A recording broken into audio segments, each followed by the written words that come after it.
Assalamualaikum warahmatullahi wabarakatuh. Kembali dengan saya Nikmatul Halidah. Kali ini kita akan membahas materi fisika kelas 12, yaitu terkait dengan listrik arus searah.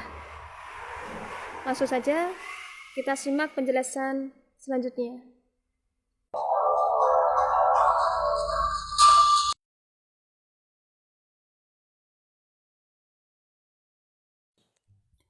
Perhatikan gambar ini adalah sungai ya.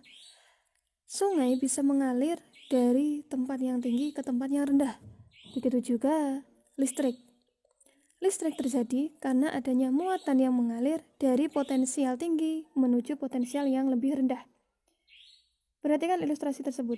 Ini ada lampu yang dipasangkan dengan baterai. Lampu menyala sehingga ada listrik. Nah, arus listrik ini merupakan muatan yang mengalir tiap detiknya. Karena arahnya searah, dinamakan listrik arus searah atau direct current. Jadi, syarat terjadinya arus listrik ada dua. Yang pertama, adanya beda potensial antara kutub positif dan negatif. Kemudian yang kedua, terjadi pada rangkaian yang tertutup. Kita bisa lihat ilustrasinya. Selanjutnya, mengenai pengertian listrik arus searah. Adakah arus listrik yang tidak searah? Ada, atau kita kenal dengan sebutan listrik AC. Hanya saja pada pembahasan ini kita fokuskan pada listrik arus searah. Listrik arus searah atau direct current atau DC adalah aliran muatan dari suatu titik yang energi potensialnya tinggi menuju titik yang energi potensialnya lebih rendah. Dulu, arus searah dianggap sebagai arus positif yang mengalir dari ujung positif ke ujung negatif. Namun, pengamatan-pengamatan terbaru menemukan bahwa sebenarnya arus listrik merupakan arus negatif atau elektron yang mengalir dari kutub negatif menuju kutub positif.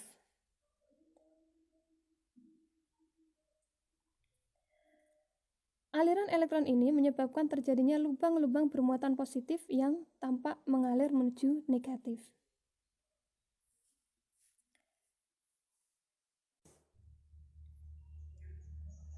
Masih ingatkah kalian dengan hukum Ohm? Josh Simon di dalam hukum Ohm menyatakan tentang hubungan kuat arus listrik dengan beda potensial antara ujung-ujung hambatan.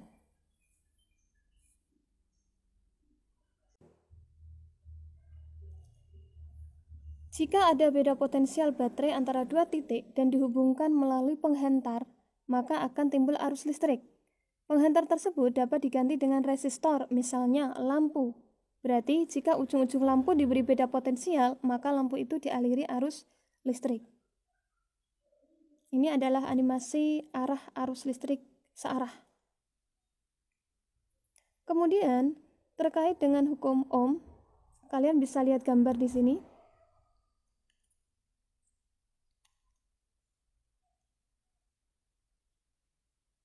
Di sini terlihat arus atau ampere didorong oleh beda potensial volt, namun dihambat oleh ohm atau hambatan.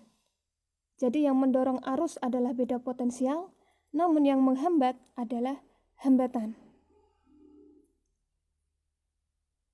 Nah, ada sebuah contoh hasil percobaan yang ditunjukkan pada tabel berikut. Berikut ini adalah tabel tegangan dan kuat arus pada resistor.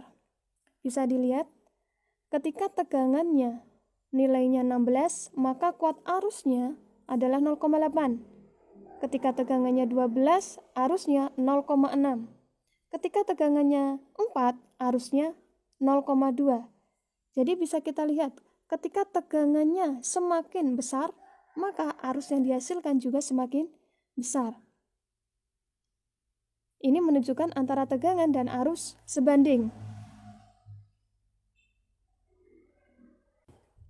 Perubahan antara kuat arus dan beda potensial dapat dilukiskan seperti grafik berikut. Bisa dilihat grafik hukum Ohm, di mana sumbu X-nya menyatakan I, arus, dan sumbu Y-nya menyatakan V atau beda potensial.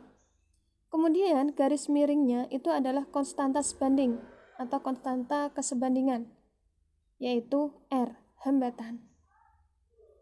Dari grafik tersebut dapat dinyatakan hubungan antara V dan I, bahwa V sebanding dengan I. Ketika V-nya besar, I-nya juga besar. Dari hubungan kesebandingan antara V dan I, lalu digunakan konstanta perbandingannya sebesar R, maka hukum Ohm bisa dinyatakan secara matematis V sama dengan I kali R. V-nya beda potensial, I-nya kuat arus, dan R-nya adalah hambatan, yang satuannya Ohm. Kemudian hubungan VIR bisa dinyatakan dalam bentuk segitiga, di mana V sama dengan I kali R, sehingga ketika kita mencari R atau hambatan, maka rumusnya V dibagi I, kemudian I sama dengan V dibagi dengan R.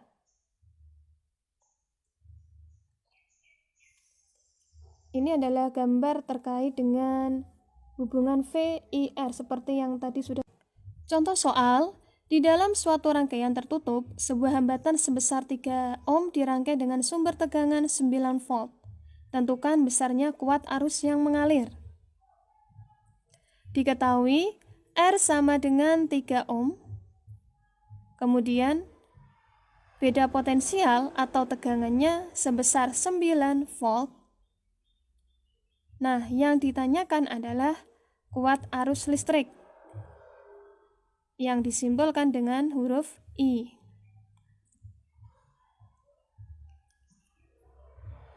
Jawab, sesuai dengan hukum Ohm, hubungan antara V, I, R, V sama dengan I kali R, sehingga I sama dengan V per R. V-nya 9, R-nya 3. 9 dibagi 3 sama dengan 3 ampere. Soal selanjutnya, pada ujung-ujung sebuah resistor diberi beda potensial 1,5 volt. Saat diukur, kuat arusnya ternyata sebesar 0,2 ampere. Jika beda potensial ujung-ujung resistor diubah menjadi 4,5 volt, maka berapakah kuat arus yang terukur? Diketahui, V1 atau potensial pertama adalah 1,5 volt dan arusnya atau I1 sebesar 0,2 ampere. Lalu V2 atau potensial kedua sebesar 4,5 volt dan yang ditanyakan adalah arus yang mengalir pada potensial yang kedua atau I2. Jawab,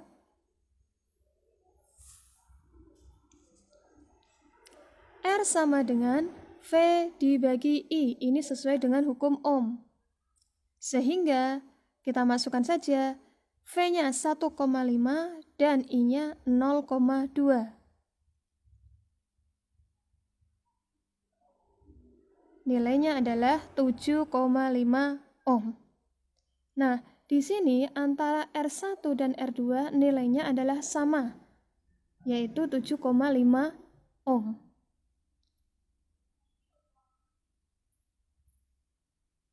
Dari keadaan pertama, yang R-nya nilainya 7,5, maka kita bisa mencari kuat arus yang mengalir pada rangkaian yang kedua.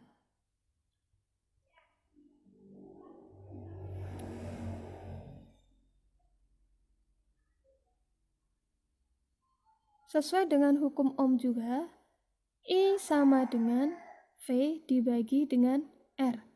Karena I2 berarti V2 dibagi R2. V2-nya adalah 4,5 volt dan R-nya 7,5 ohm. Sehingga nilainya menjadi 0,6 ampere. Selanjutnya adalah hambatan penghantar. Hambatan atau resistor adalah komponen elektronika yang berfungsi untuk menghambat atau membatasi aliran listrik yang mengalir dalam suatu rangkaian elektronika. Gambarnya bisa dilihat di samping. Kemudian, penelitian sifat-sifat resistif suatu bahan.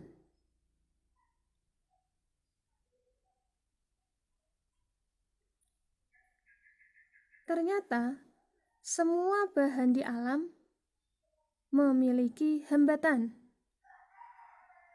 tapi mungkin nilainya berbeda-beda. Berdasarkan sifat resistivitasnya ini, bahan dibagi menjadi: yang pertama ada konduktor, kedua isolator, dan semikonduktor.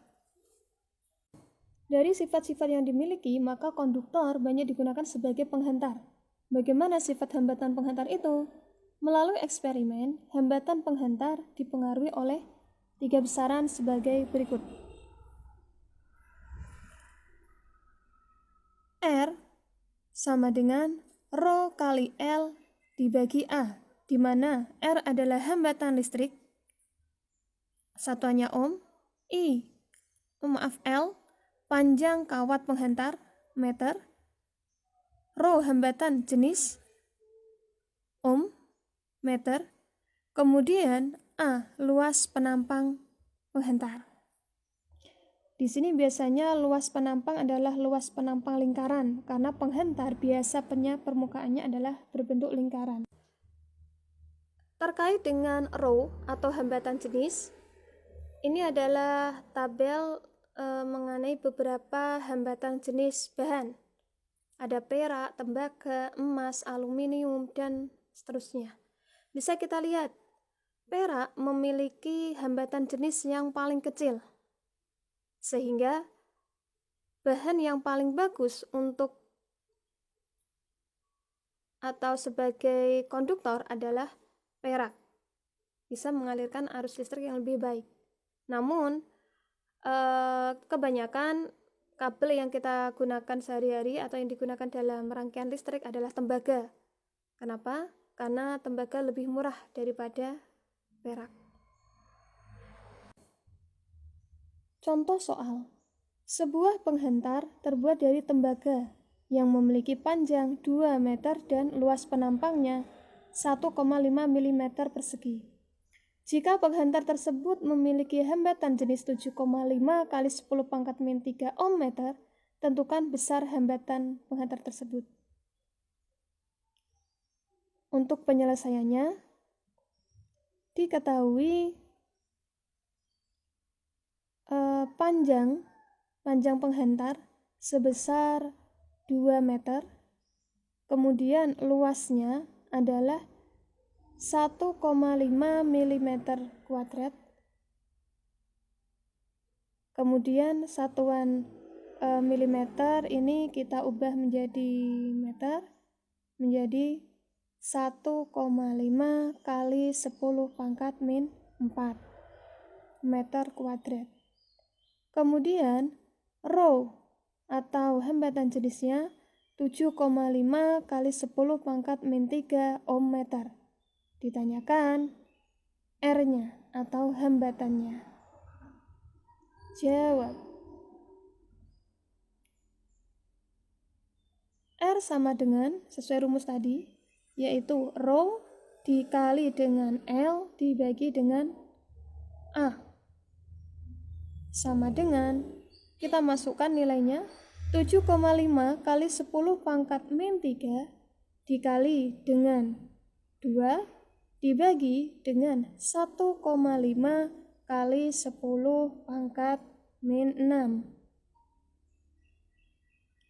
Kemudian 7,5 dengan 1,5 itu kan bisa dicoret ya, sehingga menjadi 5. Kemudian dikali dengan 2 dikali 10 pangkat min 3 dikali 10 pangkat plus 6. Soalnya 10 pangkat min 6 kita ke ataskan sehingga menjadi 10 pangkat plus 6. Maka dihasilkan nilainya adalah 5 kali 2, 10. 10 pangkat min 3 kali 10 pangkat 6 menjadi 10 pangkat 3. Sehingga nilai akhirnya 1 kali 10 pangkat 4 atau 10.000 ohm. Sebagai latihan, bisa kerjakan soal berikut. Nomor 1. Pada saat ujung-ujung sebuah penghantar yang berhambatan 50 ohm diberi beda potensial, kuat arus listrik yang mengalir pada penghantar adalah 50 mA. Nanti miliampere harus dijadikan ampere terlebih dahulu ya, yang perlu diingat itu. Kemudian, hitung berapakah beda potensial ujung-ujung penghantar tersebut. Selanjutnya, soal yang nomor 2. Sebuah kawat yang panjangnya 2 meter dan luas penampangnya 5 cm kuadrat memiliki hambatan 100 ohm. Jika kawat tersebut memiliki panjang 4 meter dan luas penampangnya 1,25 cm kuadrat, berapakah hambatannya? Oke. Semoga bisa mengerjakan 2 soal tersebut. Demikianlah penjelasan materi kali ini. Semoga bisa bermanfaat ya. Terima kasih. Wassalamualaikum warahmatullahi wabarakatuh.